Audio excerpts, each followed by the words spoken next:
Okay, so let's get into the lore of Path of Exile. And if you've ever tried to piece it all together, you already know it's not like reading a single book. It's more like being an archaeologist, digging up pieces of a massive, ever-changing historical puzzle. In the world of Realist, history isn't just written. It's buried, it's argued over, and a lot of the time, it's completely rewritten. So we're not going to start at chapter 1. Instead, we're going to start with how this story gets told in the first place. It comes to us in fragments, little bits of text you find scattered around the world, massive fan compilations trying to make sense of it all, and even deliberate changes the developers have made over the years.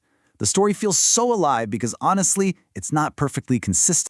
And this quote right here, this is from a fan who put together a 65-page document, literally piecing together every scrap of lore they could find. And what they discovered is the key to understanding Rayclast. Its history isn't some static timeline set in stone. It's more like a living document where new discoveries can completely change what we thought was the truth. Here's a perfect example of this in action. Emperor Caspero. Now, early in-game texts tell you he was the son of the first emperor. Simple enough. But then, years later, the Labyrinth expansion comes out and introduces a whole new story. Caspero was actually a common soldier who won the throne by surviving a deadly trial that killed the real heir. And the craziest part? Both of these contradictory stories are still in the game. It's up to you to figure out what's real history and what might just be imperial propaganda. Okay, so these little inconsistencies, they actually point to something much bigger, a deliberate pattern at the very heart of Racklist history. And that pattern is a devastating cycle of rise and fall. It really seems like on this continent, every great civilization is just the rough draft for the next great catastrophe. History here moves in these huge, tragic arcs. First, you have the ancient Vol Empire. They achieve these incredible wonders using powerful gems, but their ambition completely consumes them, and they get wiped out. Fast forward a few centuries, and the Eternal Empire rises. They follow an almost identical path of power and corruption, and, you guessed it, they suffer an almost identical fate in an event they just call the Cataclysm. And that's the key takeaway right there, this repetition. It is not a coincidence, it is the central theme of this entire world. Rayclast is a land that seems cursed to repeat the exact same mistakes, driven by the same fatal flaws, over and over and over again. So what is it that drives this catastrophic cycle?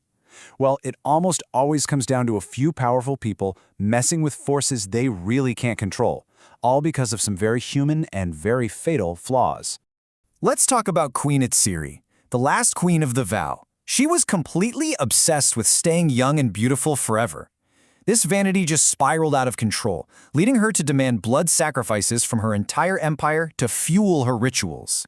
Her personal flaw literally became a national apocalypse.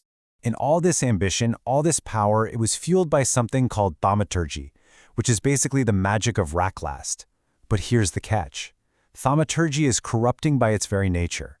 Every single magic gem, every spell you cast is drawing its power from a sleeping cosmic nightmare called the Beast. So the very tool they used to build their civilization is also the seed of its destruction.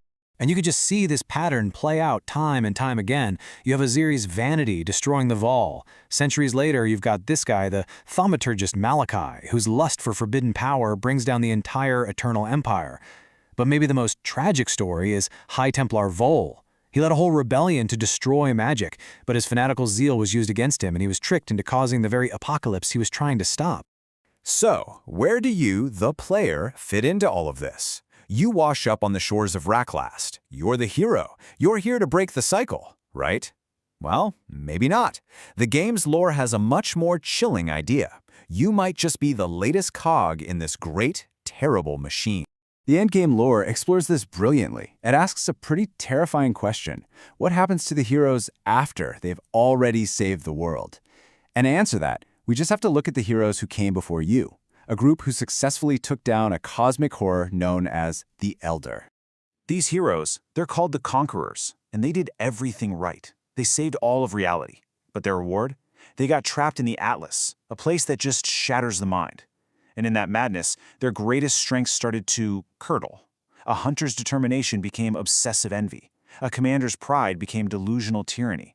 They turned on each other, and they became the new monsters. And guess who has to defeat them? That's right, you. And this really brings us full circle. The story of Racklast is never really finished, because the world itself is constantly being expanded and rewritten.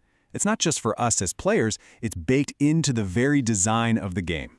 Every few months, there's a new league, a new expansion, and it adds another layer to the history. We uncover lost civilizations, we explore ancient afterlives, and each one of these updates reveals new secrets. And yeah, sometimes they create brand new contradictions for all of us to puzzle over and try to fit into the grand narrative. You know, this isn't just random. The developers actually have a massive internal lore Bible, a single document packed with histories and secrets that haven't even made it into the game yet. So this whole thing confirms that the story isn't just evolving by chance. It's being excavated, piece by piece, from a much larger story that's already been written. So the lore of Path of Exile isn't just some backstory to a game. It's this unreliable, cyclical, and ultimately tragic history. It's a cautionary tale, and it leaves every single player who sets foot on Rheaclast with a really challenging question.